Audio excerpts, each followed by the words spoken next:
I think it's fair to say that Chapter 4 had its good moments, its bad moments, and everything in between.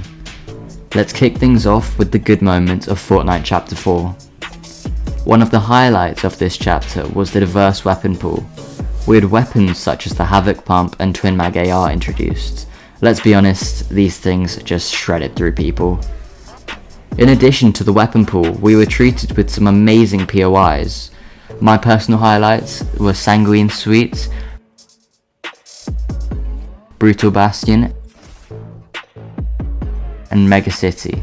I think it's fair to say, at one point it seemed like the whole lobby was just dropping at Mega City.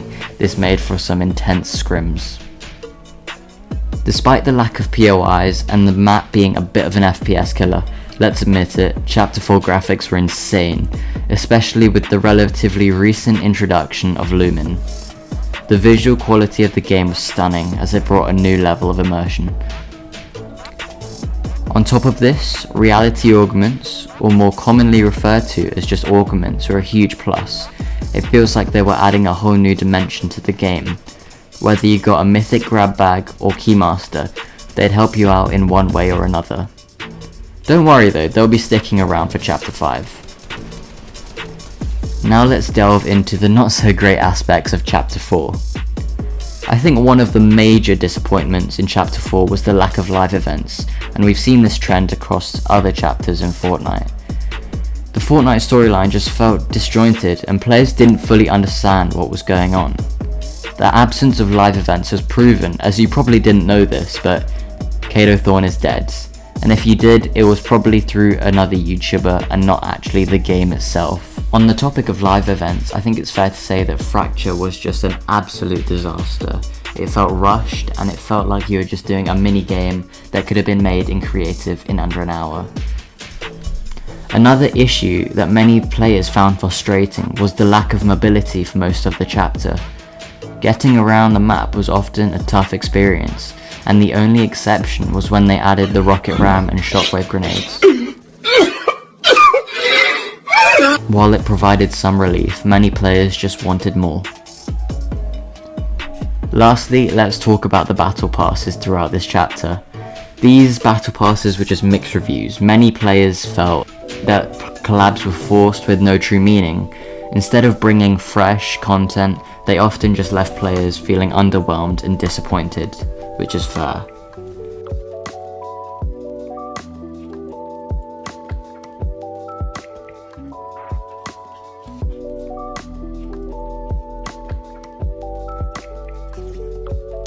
Make sure to subscribe.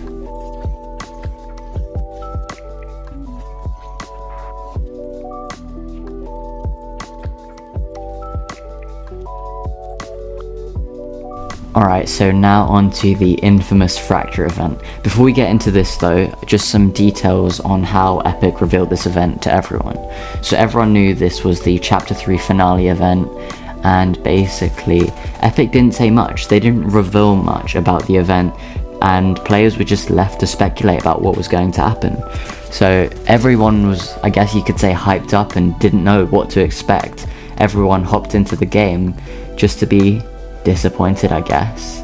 It was just, they were poor expectations, right? I mean, some players just felt that Epic did a poor job setting up expectations. I mean, it's fair enough, they didn't really hype it up. I mean, you know, with the recent Fortnite OG event, they've hyped this thing up to another level and it's broken record after record. Consecutive player count, all-time hours played, like literally the list goes on. And that's because they've done such a good job hyping this up. Unlike Fracture, literally they were just quite vague about what was going to happen. And also it's just, when you got into the actual event, it didn't feel like an event. It just felt like tedious tasks that you had to do that could have been made by literally anyone in creative in like under an hour. And there were also just continuous server issues. People got kicked, it was laggy, bro. The list just goes on. On top of all of that, the length of the event. Just like Fortnite players were so excited when Epic announced this, only for it to last 45 minutes. And don't get me wrong, a long event sounds really cool on paper, but compared to like their 10-minute events where they're just short, sharp, and snappy, right? Like compared to these, like this just drowned on. It was like a mini game, whereas just like a 10-minute action-packed event is so much better. So yeah, that's just clearing up Fracture, which was like the only event we've gotten recently. But yeah, it was really, really poor. I think in conclusion, Chapter 4 had its ups and downs. The diverse weapon pool and amazing POIs were a definite high, but the lack of live events, mobility issues, and disappointing battle passes had left players wanting more. Overall though, this chapter will be missed. Thank you for watching, and I'll catch you in the next one.